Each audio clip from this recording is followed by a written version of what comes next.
Sa internet ang tatagol ko raw ng tama, pero sa katunayan ng channel mo ay chismis at pamamahiya for views at YouTube monetization ka lang. Buhay ng may buhay ang palaging content, buhay ni Senador Raffy ang palaging paksa. Ikaw din hindi kasal kay Atty. Magalong, illegitimate children ng mga anak mo. Nakakain mo lang sa sakit kahit sakita mo sa YouTube at hindi sa noble profession mo bilang abogado. Mahinang klase ang klaseng abogado, hindi ka makakapagbakasyon, magpunta sa Japan, Korea. Makakain ng masasarap kung hindi sa paninira mo kay Senador Idol Raffy Tulfo. Kaya magpasalamat ka kay Senador Idol dahil sa paninira mo kinakakain ka ng 3 beses nakakapag-travel ka around the world. Tigilan mo kami sa pagsabi na ikaw ay kumikita sa pagiging abogado. Sa YouTube ka lang kumikita dahil ang palagi mong paksa ay Senador Idol Raffy buo mo. Hanggang takutan ka lang pala, pulos ka lang pagbabanta kay Meloyap. Wala kang kredibilidad hanggang ngayon, bakit dumakasuhan si Meloyap?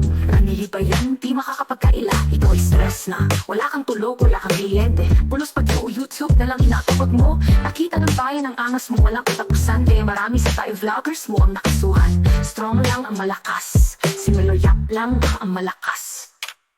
Pagkatin mo si Meloyap sa kanyang channel. Kung talagang abogado ka, abogadong tanga ka lang. At nung taon mo nang binabantaan si Meloyap, ikaw ay magkakaso. Bakit hanggang ngayon wala pa rin kaso?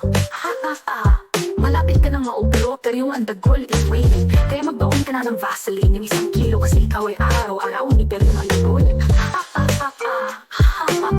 Mula Isabela hanggang Quezon City ang kaso mo.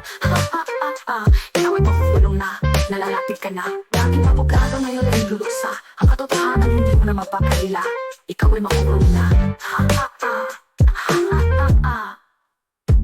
Sa internet ang tapang mo ay kakaiba. Saan mo kinukuha ang tigas mo ng mukha?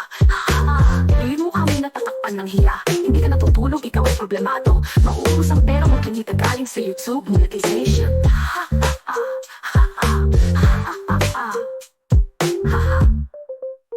Sa tagal ng kaso mo'y ikaw ay nagabagsak na.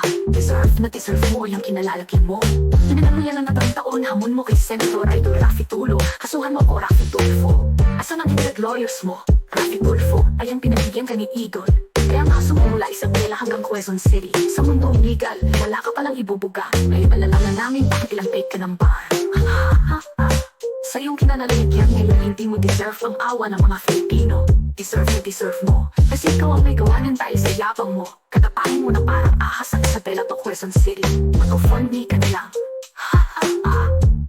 3 taon mong binalahura ang aming Senador Raffy Tulfo. Ngayon ang hatol sa'yo ay malalaman na.